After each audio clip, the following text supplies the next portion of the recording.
LA 침례교회 주일 오전 예배에 함께 참석하신 모든 분들을 주님의 이름으로 환영합니다.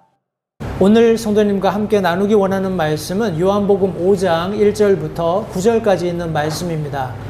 요한복음 5장 1절부터 9절까지 있는 말씀을 이 아침에 함께 나눌 텐데, 제가 하나님의 말씀을 받들어 읽겠습니다. 우리 전면 스크린에도 말씀이 있고 여러분 받으신 주보 내지에도 본문의 말씀이 기록되어 있습니다. 참고하시면 좋겠고요. 제가 하나님의 말씀 요한복음 5장 1절로 9절까지의 말씀을 받들어 읽겠습니다. 이 일 뒤에 유대인들의 명절이 있어서 예수님께서 예루살렘에 올라가시니라. 이제 예루살렘의 양시장 곁에 히브리 말로 베데스다라 하는 연못이 있는데 거기에 주랑 5개가 있고 이것들 안에 허약한 자, 눈먼 자, 다리 저는 자, 몸이 오그라든 자들의 큰 무리가 누워 물이 움직이는 것을 기다리더라. 이는 어떤 때에 천사가 연못에 내려와 물을 휘저었고 물을 휘저은 뒤에 누구든지 먼저 들어가는 자는 무슨 병에 걸렸든지 온전하게 되었기 때문이더라. 거기에 38년 동안 병약함을 지닌 어떤 사람이 있더라.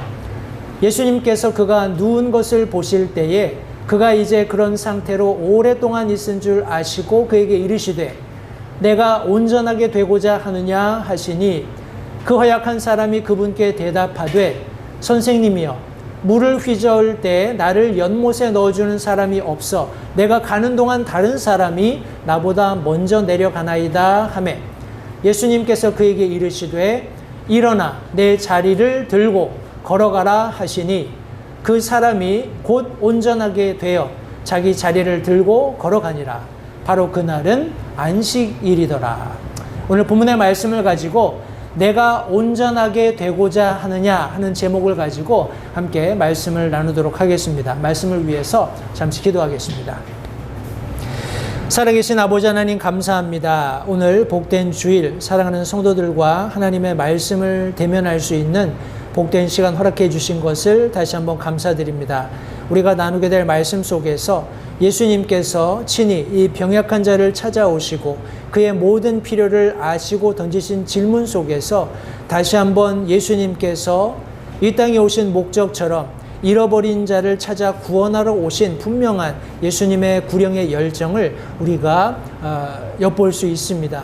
하나님, 이런 예수님의 열정 때문에 우리가 구원받았고 오늘 이렇게 하나님의 자녀가 되어서 믿음 생활을 할 수 있게 된 것 다시 한번 하나님 앞에 감사를 드립니다. 그러나 여전히 이 세상에 죽어져가는 사람들이 있습니다. 예수님께서 저들에게도 동일한 질문을 던지고 계시는데 과연 우리가 구원받은 과정과 또 저들이 구원받게 될 과정 속에 어떤 공통점이 있는지 우리가 함께 말씀을 통해서 상고하고 더 나아가서 믿지 않는 자들에게 예수님 전할 수 있는 귀한 결단의 시간이 될 수 있도록 이 시간 성령 하나님께서 역사해 주시기 원합니다. 말씀 전하는 소종을 다시 한번 주님께 의탁드립니다. 하나님께서 성도들에게 마땅히 전해야 할 말씀을 가감없이 전할 수 있도록 도구로 사용하시고 또 모든 영광은 하나님께서 홀로 받으시는 복된 말씀 시간 될 수 있도록 도우시기를 다시 한번 간절히 바라옵고 예수님의 귀하신 이름으로 기도했습니다.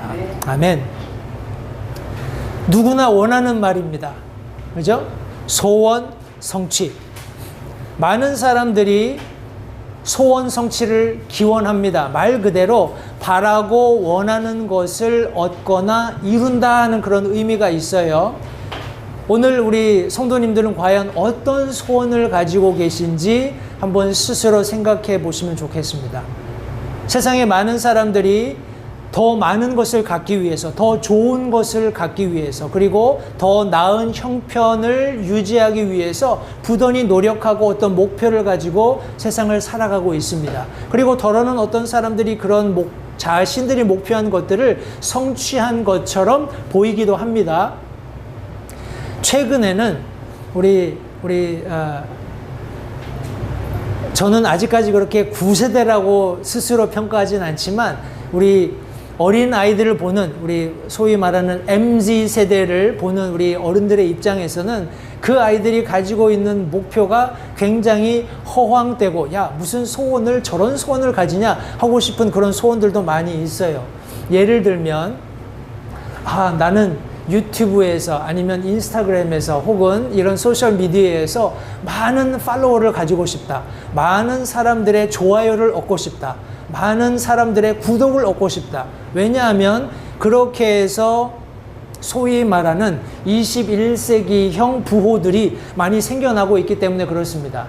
우리 유튜브를 촬영을 해서 이런 테크놀로지 같은 부분에 전화기라든지 컴퓨터라든지 이런 것들을 여러 다양한 기능들을 설명해 주는 그런 유튜버들이 굉장히 많은 조회수를 가집니다. 그러면서 많은 팔로워들을 둬요. 그러면 그 사람들은 이제 유튜브 채널의 구독자를 소유한 만큼, 그리고 사람들이 그가 올린 새로운 비디오를 혹은 그 동영상을 구독하는 만큼 이제 돈이 생기는 거예요. 그러니까 우리 어른들 입장에서는 이거는 손도 안 대고 코 푸는 거다. 이렇게 생각할 수 있고, 그런데 그런 사람들은 그런 사람들 나름대로 자기가 선택한 컨텐츠에 소위 말하는 전문가가 되기 위해서 나름대로 이런저런 노력들을 하는 거예요. 우리 부모님 세대들이죠. 밖에 나가서 열심히 일하고 땀 흘려서 수고해야 돈을 벌 수 있다라는 그런 개념과는 차원이 다르지만, 이 아이들도 나름대로 자기들이 선택한 그 컨텐츠를 어떻게든지 더 많은 사람들이 구독하게 하기 위해서 여러 가지 아이디어를 짜낸다라는 겁니다. 그렇게 해서 많은 팔로워들을 얻는다라는 거예요. 혹자는 인스타그램 혹시 그런 뉴스를 보셨는지 모르겠지만 더 아주 극한의 그런 사진을 찍는 거예요. 벼랑 끝에, 절벽 끝에서, 혹은 우리가 얘기하는 그 낭떠러지 같은 그런 곳에 아슬아슬하게 서가지고 사진을 찍고 그런 것을 포스트하면 사람들이 와, 저걸 어떻게 찍었을까 하면서 막 조회수가 올라가거든요. 그런 것을 찍기 위해서 아주 위험천만한 그런 우리 포토존이죠. 그런 포토존에서 사진을 찍다가 죽는 사람들도 이제 생겨나기 시작합니다. 목숨과 그런 팔로워 수 혹은 그런 돈하고 목숨을 맞바꾸는 그런 일들도 생겨나고 있습니다. 성도님들, 이런 세상 사람들이 생각하는 소원이라는 것은 대개의 경우 이 세상에 국한된 겁니다. 그리고 유한한 것들을 바라고 원하는 경우가 대부분이에요. 더 좋은 집을 갖고, 더 좋은 어떤 기기를 갖고, 더 좋은 곳에 살고, 더 좋은 것을 먹고, 더 새로운 것을 경험하고, 이 모든 것들은 우리 인간 세상에 제한적으로 존재하는 어떤 것들일 뿐이라는 겁니다.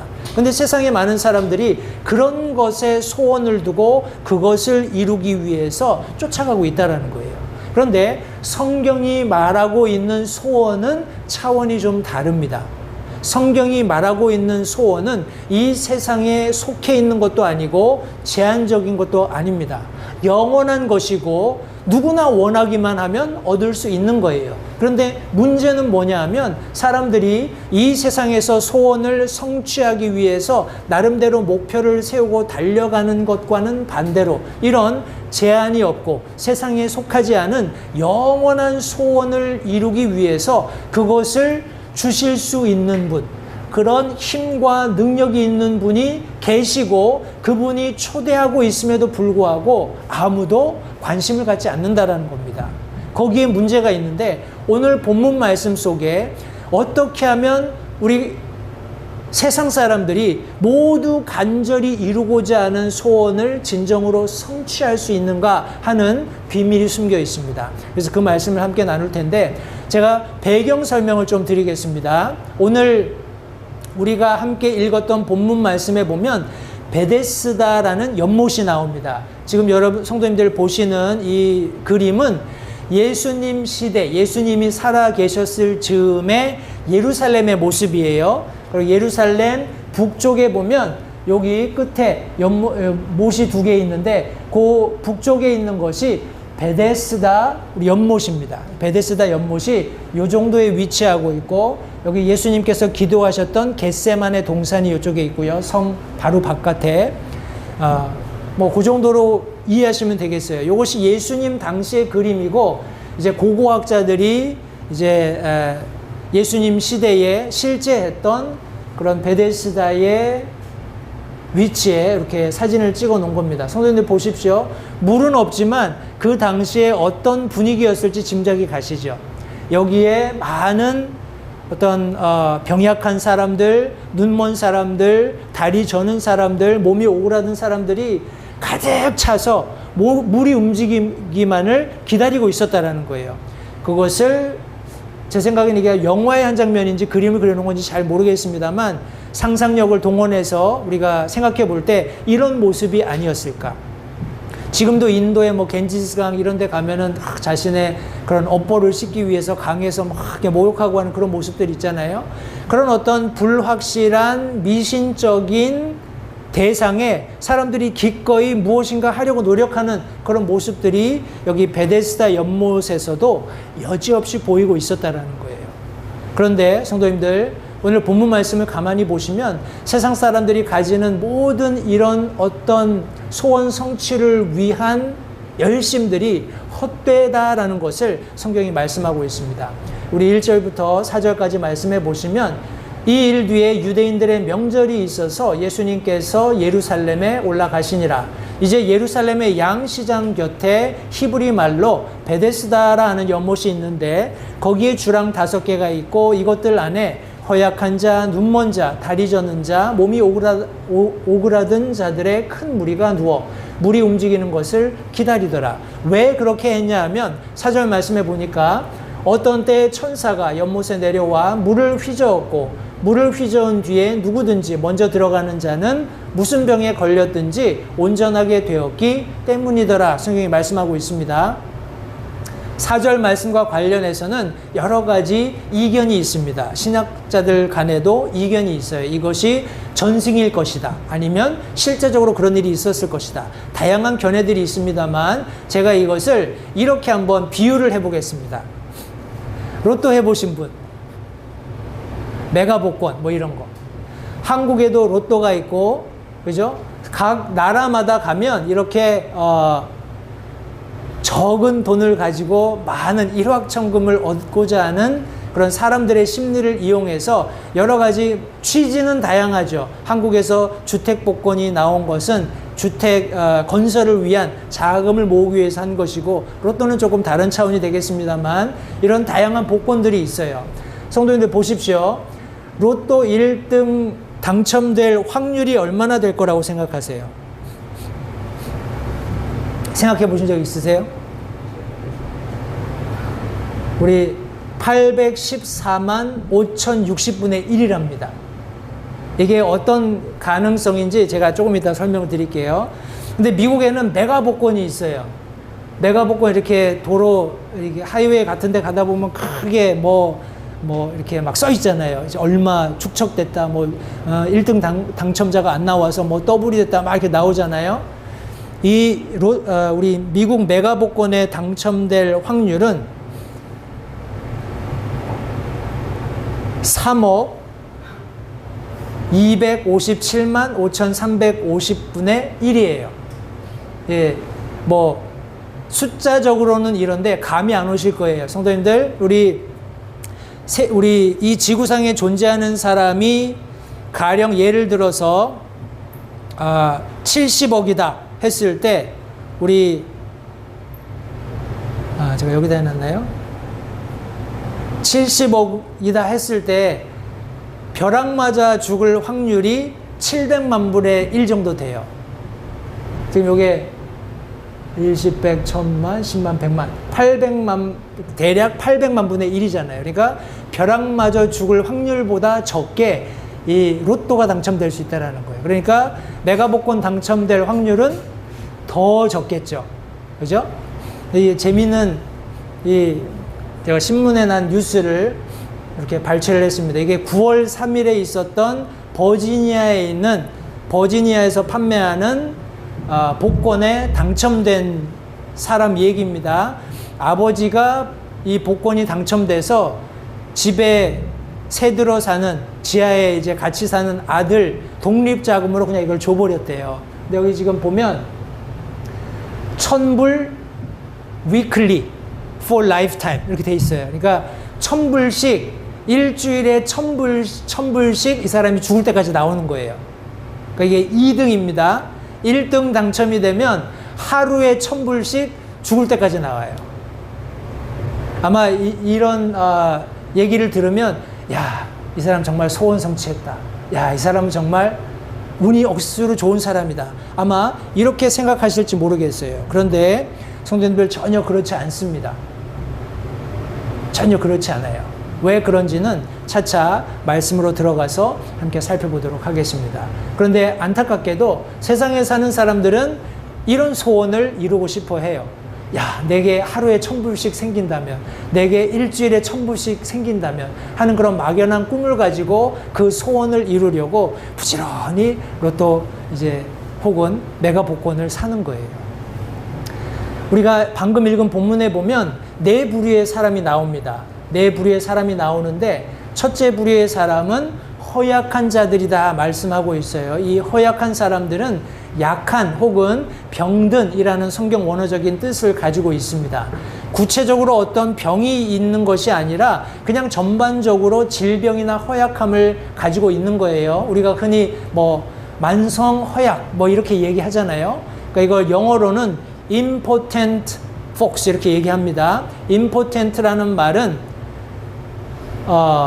힘이 없다라는 거예요. 그냥 전체적으로 힘이 없다. 여기 말하는 그냥 허약한 걸 의미합니다. 그런데 성도님들 보십시오. 우리가 하나님의 한 속성, 그분의 성품을 얘기할 때 omnipotent 이렇게 얘기합니다. 다시 말해서 전능하시다라는 거예요. 모든 것을 하실 수 있는 하나님과 대비해서 모든 사람은 impotent한 거예요. 힘이 무력한 거죠. 단지 이 베데스다 연못에 모여 있었던 여러 부류의 어떤 나약함을 대표하는 사람들 중에 하나인 여기 허약한 사람들만 무력한 것이 아니라 이 땅에 사는 그 어느 누구도 하나님과 견주어서 무력한 자들이다라는 것을 성도님들 절대 잊지 마시기 바랍니다. 두 번째 부류의 사람들은 눈먼 사람들입니다. 이 사람들은 시각의 어떤 문제로 인해서 장애로 인해서 눈을 제대로 온전히 사용해서 사물을 볼 수 없는 그런 사람들을 통칭하고 있어요.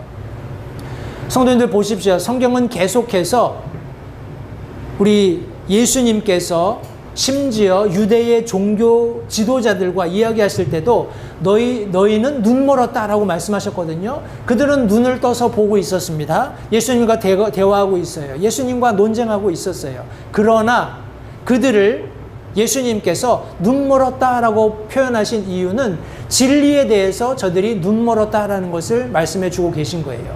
하나님의 아들이신 예수 그리스도께서 친히 오셔서 천국의 복음, 왕국의 복음을 설명해 주고 계시는데도 그들은 영적인 눈을 열어서 예수님이 보여주시고자 하신 그 영원한 세계를 볼 수 없었습니다. 성도님들, 오늘 우리가 하나님의 말씀을 읽으면서 하나님께서 우리에게 약속하신 많은 것들을 실제적으로 믿음의 눈으로 보고 확신하고 믿음을 키워갈 수 있는 것, 이것은 전적으로 하나님의 은혜입니다. 볼 수 있는 눈이 우리에게 있다라는 것은 성도님들 은혜예요. 그러나 여전히 이 세상 가운데 많은 사람들이 베데스다 연못가에 있었던 이 눈먼 사람들처럼 육신적인 눈은 가지고 있지만 영적인 눈이 가리워져 있는, 고장나 있는 그런 상태라는 것을 기억하시기 바랍니다. 또 세 번째로 이 네 부류의 사람들 중에 하나는 다리 저는 자들이었어요. 다리를 전다 혹은 절름발이다, 이런 의미를 성경 원어가 가지고 있습니다. 이 다리를 전다라는 의미는 성도님들 보십시오. 다리를 절면 뭐가 필요하죠? 목발이 필요하겠죠.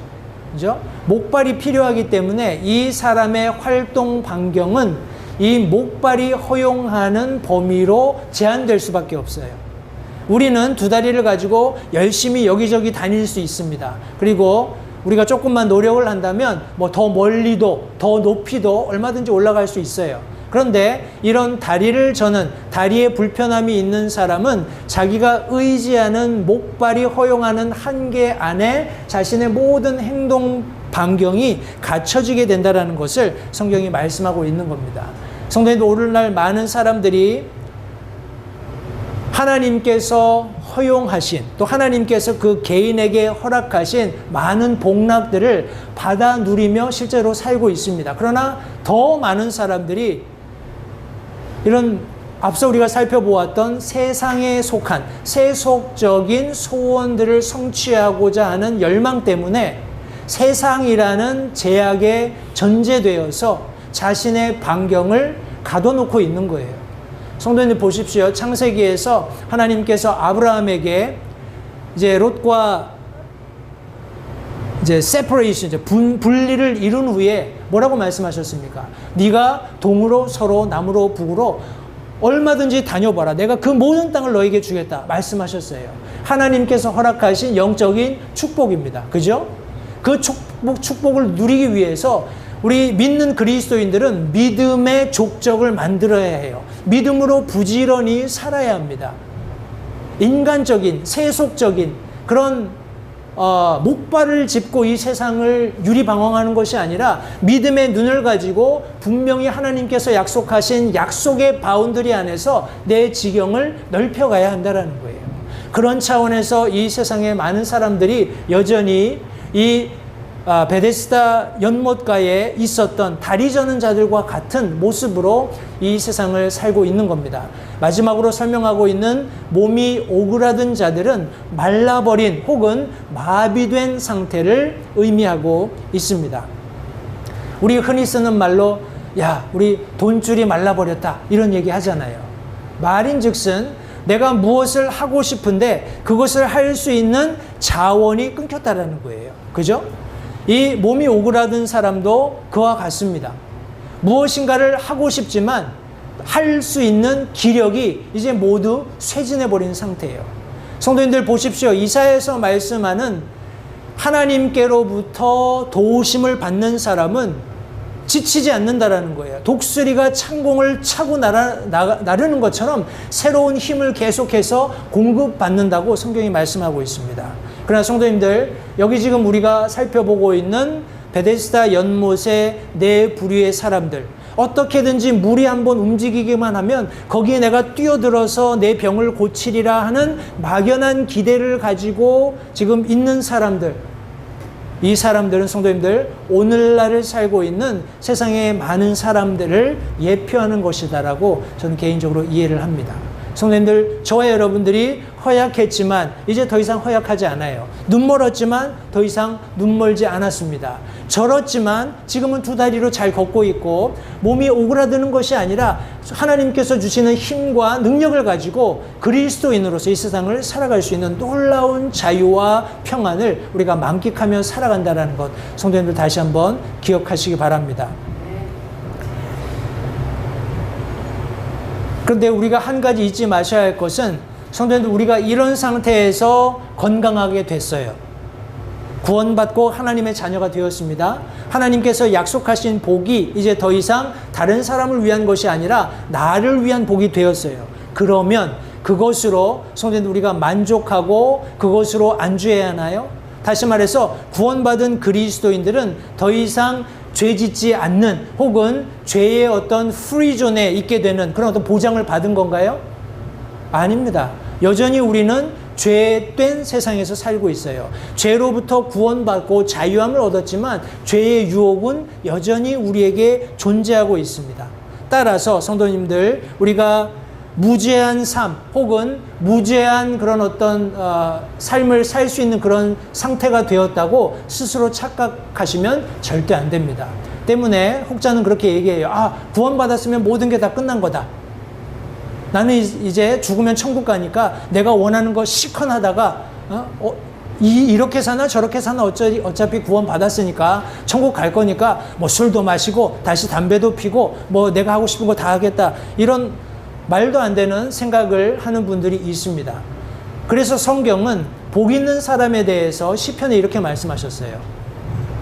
여기 영어 성경에는 Blessed is a man 하면서 복 있는 사람이 누구인지를 설명합니다. 경건치 아니한 자들의 계획대로 걷지 아니하고 죄인들의 길에 서지 아니하며 조롱하는 자의 자리에 앉지 아니하는 사람이 복이 있다 말씀하고 있어요. 다시요. 경건치 않은 사람들의 계획대로 걷지 않고 죄인들의 길에 서지 않고 조롱하는 자들의 자리에 앉지 않는 사람이 복이 있다라고 말하면서 이 복 있는 사람이 어떤 특징이 있는지를 또 설명합니다. 복 있는 사람은 주의 율법을 기뻐하며 그분의 율법을 밤낮으로 묵상하는 자로다. 그는 물이 있는 강가에 심은 나무, 곧 제철에 열매를 맺는 나무 같으며 그의 잎사귀 또한 시들지 아니하리로다. 그가 하는 것은 무엇이든지 형통하리로다. 사람들이 복 받기를 원하죠. 그렇죠? 사람들이 형통하기를 원해요. 그런데 어떤 사람이 복이 있는지 또 어떻게 해야 형통하는지에는 크게 관심이 없어요. 앞서 설명드렸던 세상 사람들이 가지는 소원, 또 그것을 성취한 것처럼 보이는 모든 과정들이 그냥 이 결과만 추구하는 거예요. 성경이 말씀하는 복 있는 사람은 경건치 않은, 다시 말해서 불경건한 사람들이 꾸미는 계략대로 걷지 않는 거예요. 그런 계략들을 따르지 않는 사람입니다. 그리고 죄인들의 길에 서지 않는 거예요. 조롱하는, 비난하는 사람들의 자리에 동참하지 않는 사람이 복 있는 사람입니다. 그러기 위해서 이것들을 금해야 하는데 사람들이 그냥 복만 받고 싶어 해요. 구원받았으니까 나는 그래도 영원한 생명 누릴 복이 있잖아. 아닙니다. 이런 분명한 복 있는 사람들의 특징들이 있고 형통한 삶을 살기 위해서 하나님의 말씀을 기뻐하고 그것을 밤낮으로 묵상하는, 하나님의 말씀이 내게 무엇을 말씀하고 있는지 부지런히 찾고 탐구하는 그런 그리스도인이 형통하게 된다는 것을 말씀하고 있어요. 무엇에 비유하고 있습니까? 물 있는 강가에 심은 나무, 그 나무가 철마다 풍성히 열매를 맺는 것 같은 그런 삶을 살게 되는데, 바로 그런 그리스도인들이 어떤 일을 하든지 하나님의 말씀을 묵상하고 그 말씀이 가르치시는 대로 올바른 열매들을 맺는 그런 사람이 무엇을 하든지 그 그리스도인의 삶이 형통하게 될 것을 여기 시편이 말씀하고 있는 것입니다. 구원받고 하나님의 인도하심을 받으면서 그분의 거룩하신 성령께서 주시는 지혜를 가지고 살아가는 그런 그리스도인들이 형통한 것을 성경이 다시 한번 말씀하고 있습니다. 자, 성도님들, 이제 이런 헛된 소망을 가진 사람이 어떤 만남을 갖게 됩니다. 우리 5절부터 있는 말씀에 보시면 거기에 38년 동안 병약을 지닌 어떤 사람이 있더라. 예수님께서 그가 누운 것을 보실 때에 그가 이제 그런 상태로 오랫동안 있은 줄 아시고 그에게 이르시되 내가 온전하게 되고자 하느냐 하시니 그 허약한 사람이 그분께 대답하되 선생님이여, 물을 휘저을 때 나를 연못에 넣어주는 사람이 없어 내가 가는 동안 다른 사람이 나보다 먼저 내려가나이다 하매. 성도님들, 이 사람은 38년 동안 병약했어요. 어떤 시점에 병약하게 되었는지 우리 정확하게 설명은 하고 있지 않지만 어떤 시점에 병약해지면서 38년이라는 시간을 지냈습니다. 그런데 이 사람을 예수님께서 찾아오셔서 내가 온전하게 되고자 하느냐 질문하셨어요. 성도님들께 한번 여쭤보겠습니다. 예수님께서 내가 온전하게 되고자 하느냐, 지금 성도님들 계신 그런 상황에서 네가 그 문제를 해결받고 싶으냐, 혹은 네가 그 상황을 벗어나고 싶으냐 라고 질문하시면 뭐라고 대답하시겠어요? 그런데 좀 특이하게 이 병약한 사람은 우리의 생각과 다르게 이렇게 대답했어요. 선생님, 물을 휘저을 때 나를 연못에 넣어주는 사람이 없어서 내가 가는 동안 다른 사람이 나보다 먼저 내려갑니다.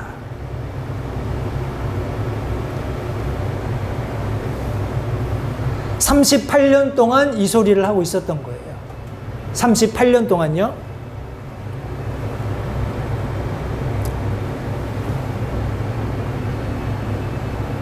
자, 나중에 이 내용을 제가 설명드리기 전에 이 사람이 병약하게 된 것이 어떤 이유인지를 설명을 제가 드릴게요. 요한복음 5장 14절 같은 장 우리 조금 내려가시면 그 뒤에 예수님께서 성전에서 그를 만나 그에게 이르시되 보라 내가 온전하게 되었으니 더 심한 것이 내게 생기지 않도록 다시는 죄를 짓지 말라 하시매 성경에 기록하고 있습니다. 이 사람이 아마 어렸을 때는 건강했던 것 같아요. 그런데 어떤 시점에 병약하게 됐습니다. 병약하게 된 이유는 그가 죄를 지은 결과로 38년이라는 기간 동안에 병약함에 시달리게 된 것을 성경이 말씀하고 있습니다. 성도님들 기억하십시오. 예수님과의 만남은 사람이 태어나서 죽을 때까지 어떤 시점에 어떻게 그 개인에게 일어날지는 아무도 모릅니다. 건강할 때 만날 수도 있어요. 아주 어린아이일 때 만날 수도 있습니다. 저 지난주에 우리 황 원장님 내외분 오셔서 우연찮게, 그죠? 우연찮게 저희 교회를 방문하셨고 재방문하셔서 복음을 듣고 두 분이 다 예수님을 개인의 구주로 영접하시고 구원 받으셨어요. 그분들에게는 어떤 만남이었지만 그 만남이 이 두 분들에게는 삶을 바꿔놓는 놀라운 만남이 되었던 거예요.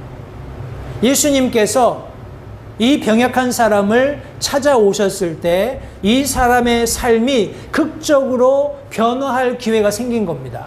내가 온전하게 낫고자 하느냐? 네가 온전하게 되고자 하느냐? 이 질문에 대해서 이 병약한 사람은 네 예수님 내가 낫고 싶습니다 하고 대답하면 참 좋았을 텐데 주저리 여러 가지 변명을 하는 거예요. 성도님들 그것이 어찌 보면 이 세상을 사는 모든 사람들의 본성입니다. 다시 말해서 죄의 습성이라는 거예요. 우리 에베소서 2장 1절부터 3절 말씀해 보시면 또 그분께서 범법과 죄들 가운데서 죽었던 너희를 살리셔도다. 지나간 때에는 너희가 그것들 가운데서 이 세상의 행로를 따라 걸으며 공중의 권세 잡은 통치자 곧 지금 불순종의 자녀들 가운데서 활동하는 영을 따라 걸었느니라. 지나간 때에는 우리도 다 그들 가운데서 우리 육신의 욕심 안에서 생활하며 육신과 생각의 욕망을 이루어 다른 사람들과 같이 본래 진노의 자녀들이었으나 성경이 말씀하고 있습니다. 구원받기 전에 바로 저와 여러분들의 모습이 이 병약한 자의 모습과 같다라는 거예요. 예수님께서 그렇게 질문하셨을 때 내가 온전하게 되고자 하느냐 질문하셨을 때 아마도 죄 가운데 있는 세상의 그런 어떤 상태에서의 우리라면 아마 그와 같이 반응했을 겁니다. 아 선생님 이 물이 휘저어질 때 내가 제일 먼저 들어가면 낫게 되는데 내가 들어가려고 하면 다른 사람들이 먼저 들어가서 내가 병 나을 수 있는 그런 기회를 놓쳤습니다 하고 변명했을 겁니다. 디도서 3장 3절 말씀에서도 우리는 한때는 어리석고 불순종하며 속임을 당하고 여러 가지 정욕과 쾌락을 섬기며 악의와 시기 가운데 살고 증오하며 서로 미워하였으나 성도님들 다른 사람을 계속 핑계대는 거예요. 그런 막연한 기대. 이 사람은 38년 동안 거기에 모였던 얼마나 많은 병약한 사람, 눈먼 사람, 다리 저는 자들, 몸이 오그라든 사람들이 있었겠어요. 38년 동안 그 많은 사람들 중에 한 명이 나을 확률로 이 사람은 그 한 번의 기회를 잡기 위해서 38년 동안 부지런히 같은 시간, 같은 자리에 있으면서 요행을 바랐던 겁니다. 그런데 여기 지금 예수님이 그분을 찾아오셨던 거예요. 성도님들 우리가 이런 상태에서 예수님을 만났습니다. 구원받은 후에 내 모습이 어떻게 묘사되고 있나요?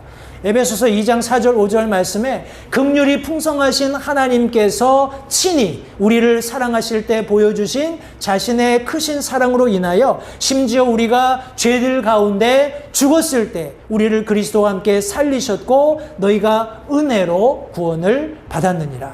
우리가 무엇을 했기 때문이 아니에요. 우리가 베데스다 연못가에 병약한 몸으로 38년 동안 꾸준히 종교적인 열심을 가지고 어떤 노력을 했기 때문에 구원받은 것이 아니라 하나님의 은혜로 구원받게 되었다라고 성경이 말씀하고 있는 겁니다. 에베소서 2장 8절 9절의 연이은 말씀에서도 너희가 믿음을 통해 은혜로 구원을 받았나니 그것은 너희 자신에게서 난 것이 아니요 하나님의 선물이니라. 행위에서 난 것이 아니니 이것은 아무도 자랑하지 못하게 하려 함이라. 성경이 말씀합니다. 디도서 3장 4절부터 7절 말씀도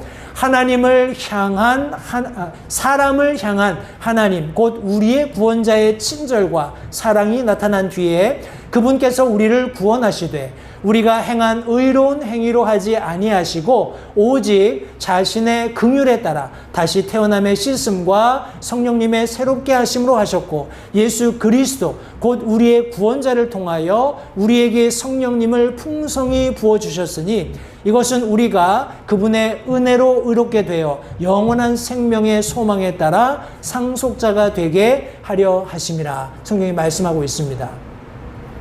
예수님께서 병약한 사람을 찾아가신 것, 성도님들 결코 우연이 아닙니다. 하나님의 완전한 계획과 목적하심 가운데 그를 찾아가시고 그를 만나시고 그와 대화하셨어요.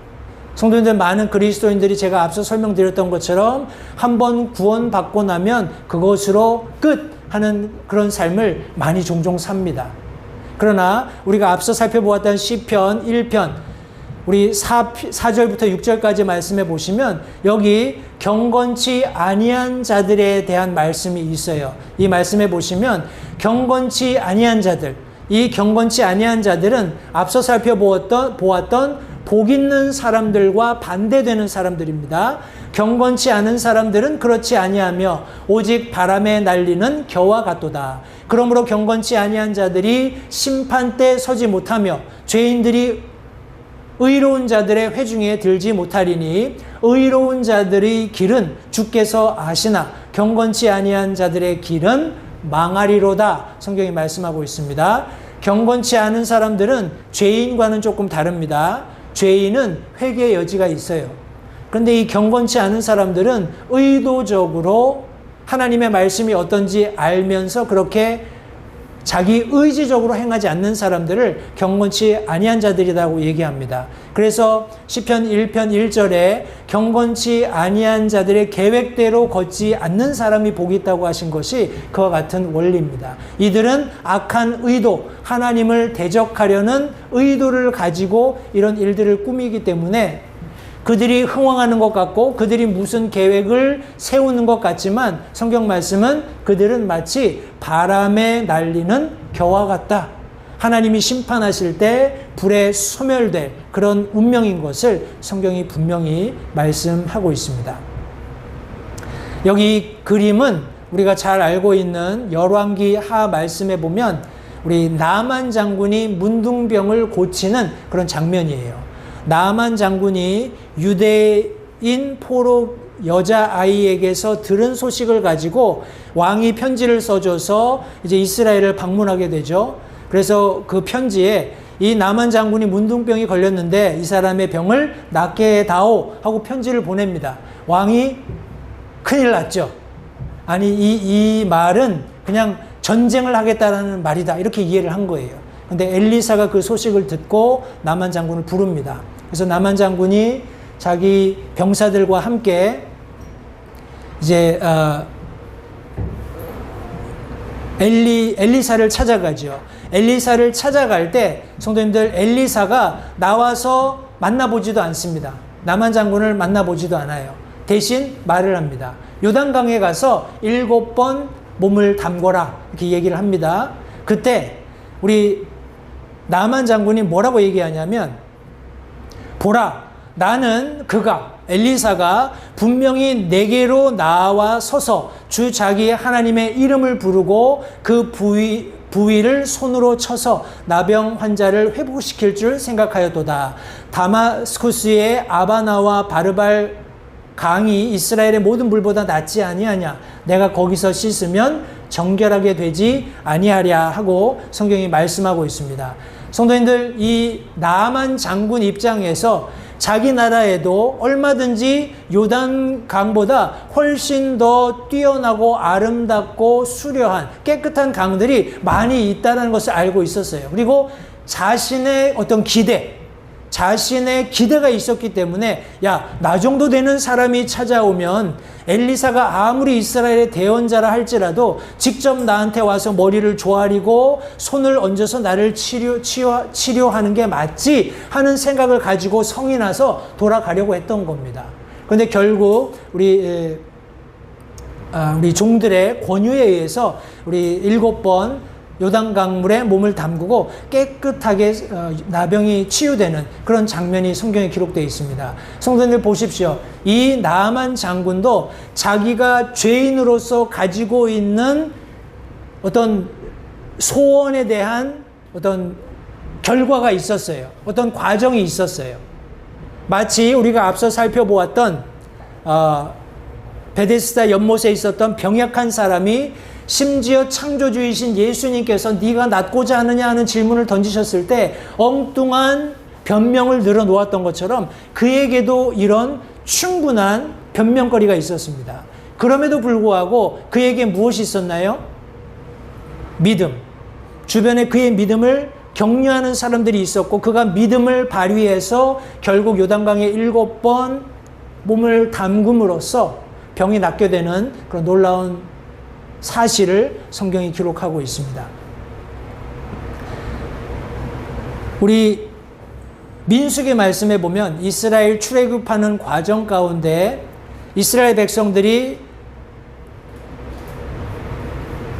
하나님을 원망하는 그런 장면이 여러 군데 나옵니다만 또다시 하나님을 원망합니다. 그때 하나님께서 불뱀들을 보내셔서 이스라엘 백성들이 죽어가는 그런 과정에 하나님께서 모세에게 놋뱀을 만들어서 장대에 달아서 높이 세워라.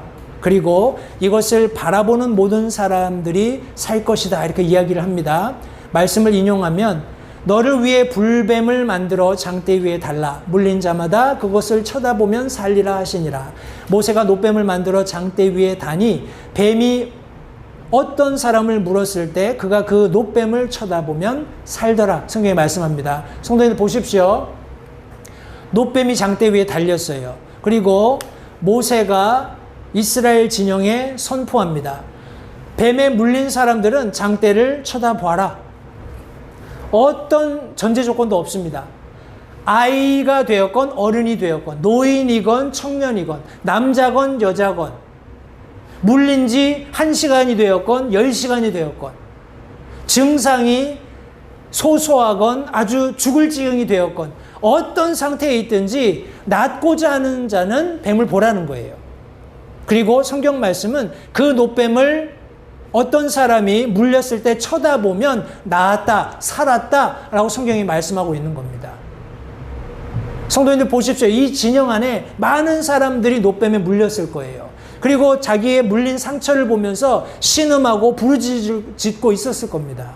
모세의 소리가 귀에 들리지 않았을 거예요. 별로 탐탁하게 생각하지 않았을 겁니다. 아니 세상에 어떻게 놋으로 만든 뱀을 쳐다본다고 내 이 고통이 사라지겠는가? 놋으로 만든 뱀을 쳐다본다고 어떻게 내가 이 불뱀이 물린 상처가 낫겠는가 하고 고통 가운데 절규하며 울부짖었던 사람들은 아마 그런 고통 가운데 죽었을 겁니다. 그러나 모세가 외쳤던 하나님께서 말씀하신 대로 불뱀을 장대 위에 달고 그것을 쳐다보면 살리라 하신 말씀을 모세에게 전하라고 하셨을 때 그가 그런 어떻게 보면 굿 뉴스죠. 사람들에게 전할 수 있는 굿 뉴스예요. 놋뱀을 쳐다보면 살 것이다 라는 이 소리를 믿고 그렇게 움직였던 사람들은 모두 살게 되었다는 것을 성경이 말씀하고 있는 겁니다. 성도님들 어떻게 소원이 성취되었습니까? 예수님께서 그에게 이르시되 일어나 내 자리를 들고 걸어가라 하시니 그 사람이 곧 온전하게 되어 자기 자리를 들고 걸어가니라. 바로 그 날은 안식일이더라. 성경이 말씀하고 있습니다. 성도님들 8절과 9절 말씀을 보십시오. 예수님께서 이 병역한 사람에게 세 가지 얘기를 하셨어요. 뭐라고 얘기하시냐면 일어나라. 그리고 내 자리를 들라. 그리고 걸으라 말씀하셨어요. 그런데 우리가 방금 읽은 말씀에 보면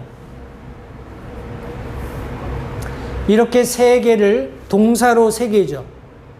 일어나라, 내 자리를 들어라, 걸어가라. 이렇게 세 개를 말씀하셨는데 9절 말씀에 보니까 그 사람이 곧 온전하게 되어 자기 자리를 들고 걸어갔다. 뭐가 빠졌죠? 일어나라가 빠졌죠. 그죠? 일어나 내 자리를 들고 걸어가라. 근데 말씀해 보니까 그 사람이 곧 온전하게 되어 자기 자리를 들고 걸어갔다. 성도들 보십시오. 이 세 동사를 완성하기 위한 가장 중요한 동사는 일어나는 거예요. 다시 말해서 이 사람은 지금 병약한 사람이에요. 38년 동안 그 자리를 가지고 와서 펴서 그 베데스다 연못가에 누워서 어떻게든지 누가 나를 도와줘서 이 연못 속에 들어가기를 바라는 그런 소원을 가지고 있었던 사람이에요. 그런데 아무도 그가 그렇게 할 수 있도록 돕지 않고 38년 동안 지낸 겁니다. 근데 예수님께서 오셔서 그에게 말씀하시는 거예요. 일어나라. 자, 앞서 많은 예들에서 제가 설명드렸던 것처럼 이 세상에 많은 사람들이 소원을 가지고 있고 그것을 성취하고 싶어 해요. 그런데 그 소원이 이루어지지 않는 것을 하나님 앞에서 변명합니다. 가령 예를 들어서 하나님 내가 로또 1등만 당첨이 되면 내가 11조도 하고 건축헌금도 하고 성경금도 하고 많이 할 수 있을 텐데 왜 이것을 안 도와주세요? 하나님 내게 운을 주셔서 내가 로또 1등 당첨되게 해주세요. 그럴듯해 보입니다. 그죠? 하나님의 일을 한다는데 하나님이 저런 거는 좀 들어주셔도 되지 않을까 하는 생각이 들기도 해요. 근데 성도님들, 어떤 면으로도 하나님께서 우리에게 주고자 하시는 복은 이 세상에 국한된 템포럴한 제한적인 복이 아니라는 것을 우리가 먼저 이해합니다. 창조주이신, 우리의 구원자이신, 우리의 생명의 근원이시고 우리에게 복을 못 주어서 안달이신 바로 그 우리 하늘 아버지께서 우리가 어떤 소원을 갖기를 원하실지를 한번 생각해 보시라는 거예요. 성도님들, 우리는 일어나야 합니다. 죄인의 자리에서 일어나야 해요. 죽음의 권세에서 놓여서 일어나야 합니다. 영원한 저주의 자리에서 일어나야 합니다. 일어날 수 있는 유일한 원동력은 믿음밖에 없어요. 믿음이 나를 온전하게 하는 겁니다. 그럴 때 성도님들, 우리를 붙잡았던 과거의 모든 불편한 어떤 사실들을 떨쳐버릴 수 있는 거예요. 하나님, 내가 이렇기 때문에 이렇습니다. 내가 이렇기 때문에 이 일을 못해요. 내가 이런 상황 때문에 온전히 못 섬깁니다. 이런 여러 가지 세상의 일들이 일어나고 있는데 내가 어떻게 온전히 하나님 섬길 수 있겠습니까? 나를 붙잡는 그 자리로부터 성도님들, 내가 일어나지 않는 이상 그것들은 더 단단히 나를 얽어 맬 겁니다. 내가 불편한 상태로, 내가 병약한 상태로, 내가 눈먼 상태로, 내가 다리 저는 상태로 살아갈 수밖에 없는 그런 상황에 놓이게 될 거예요. 그런 자리로부터 일어날 때, 믿음을 가지고 내가 그 자리를 떨쳐 일어날 때 비로소 놀라운 하나님께서 우리가 마땅히 가져야 할 소원이 무엇인지를 가르치시고 그것을 이루도록 하신다라는 거예요. 그리고 성경 말씀에 보니까 그가 걸었다 말씀하고 있습니다. 그는 38년 동안 온전히 걸어본 적이 없어요. 성도님들, 많은 사람들이 믿음 생활 한다고 교회 왔다 갔다 합니다. 우리 지난주에 구원 받으셨던 우리 황 원장님 네 분도 오랜 시간 동안 신앙생활은 여전히 하셨어요. 이 교회 저 교회 다니기도 하셨고 이런저런 신앙적인 배경도 있으십니다. 그런데 복음을 한 번도 들어보신 적이 없는 거예요. 한 번도 내 힘으로 하나님이 주시는 힘을 가지고 믿음을 통해서 영적인 치유함을 받은 일어난 적이 없는 겁니다. 온전하게 되신 적이 없는 거예요. 그러나 그런 온전함을 어떻게 얻게 되었습니까? 창조주께서 던지시는 질문, 내가 온전하게 되고자 하느냐 하는 질문에 예, 내가 그렇게 되고 싶습니다 하고 대답함으로써 그 자리를 들쳐업고 걸어갈 수 있게 되었어요. 성도님들, 우리가 어떻게 걸을 수 있습니까? 고린도서 5장 7절 말씀은 우리는 믿음으로 걷고 보는 것으로 걷지 않는다 말씀합니다. 에베소서 2장 8절 9절 말씀 다시 한번, 너희가 믿음을 통해 은혜로 구원을 받았나니 그것은 너희 자신에게 난 것이 아니요 하나님의 선물이니라. 행위에서 난 것이 아니니 이것은 아무도 자랑하지 못하게 하려 함이라.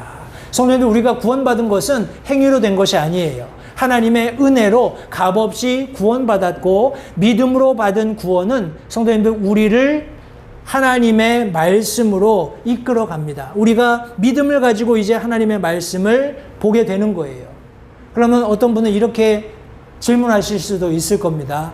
우리가 이런 놀라운 소원을 성취했는데 그러면 이후의 삶은 어떠해야 합니까? 우리가 삶을 그리스도인으로 살다 보면 이런저런 고난을 경험하지 않습니까? 맞습니다. 성도님들, 그런데 우리가 한 가지 잊지 마셔야 할 것은 시편 51편 17절이 말씀하는 것을 기억하셔야 돼요. 하나님께서 구하시는 희생물은 상한 영이라. 오 하나님이여, 상하고 통회하는 마음을 주께서 멸시하지 아니하시리다. 성경이 말씀하고 있습니다.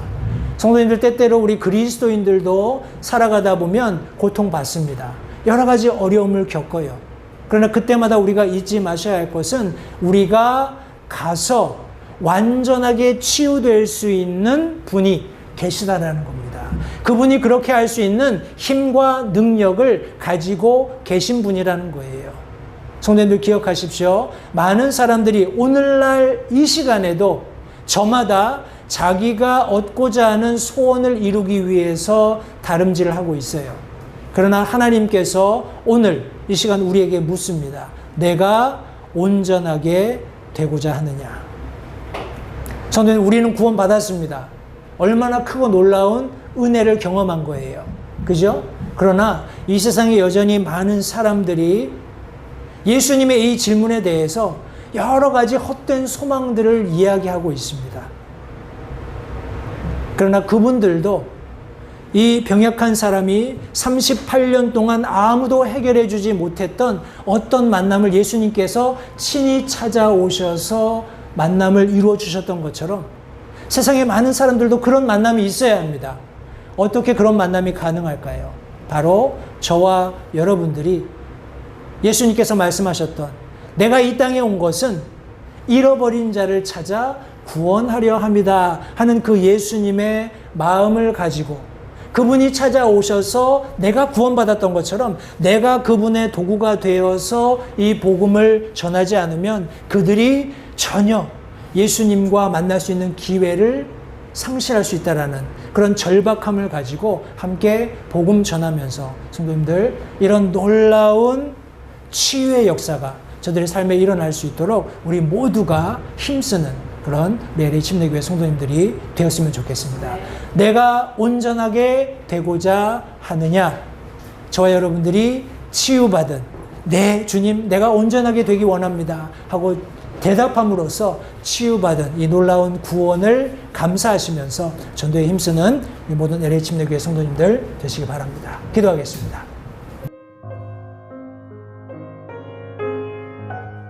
잠시 들으신 말씀에 따라 결단하는 시간을 가지시기 바랍니다.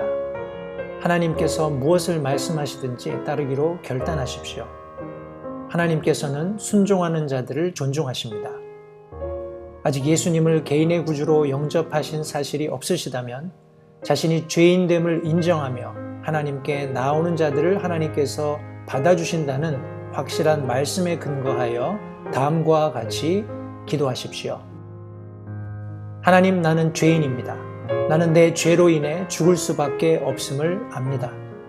그러나 예수님께서 내 죄를 위해 십자가에서 피 흘려 죽으시고 사흘 만에 다시 살아나셔서 내 죄값을 모두 지불하셨고 내게 새로운 생명을 약속하셨음을 믿습니다.